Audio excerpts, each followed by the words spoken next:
الله نور الله لا إله إلا الله أليف الله نور الله لا إله إلا الله أليف الله نور الله لا إله إلا الله أليف. Guerre entre l'Iran et l'entité sioniste.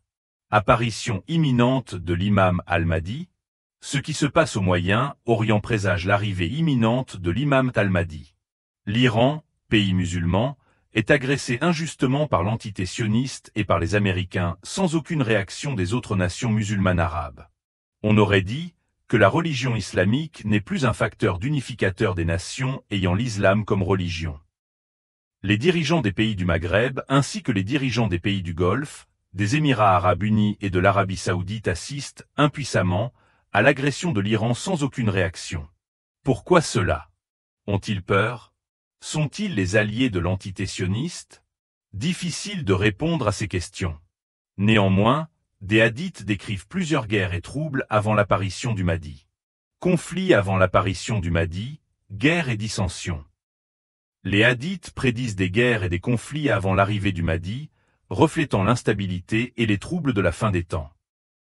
En somme, les hadiths décrivent une période de troubles et de conflits avant l'arrivée du Mahdi, mettant en évidence les difficultés de la fin des temps et la nécessité pour les croyants de se préparer à son règne de justice. Le Mahdi n'apparaîtra qu'à une époque où les gens auront peur et seront affligés par des troubles et des guerres civiles, ainsi que par d'autres désastres.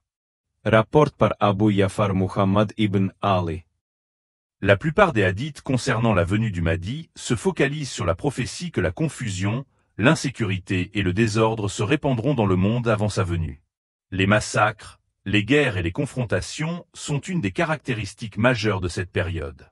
Le conflit entre l'Iran et l'entité sioniste révèle la désunion des nations musulmanes. Seule l'apparition de l'imam al-Mahdi ramènera l'unité des musulmans.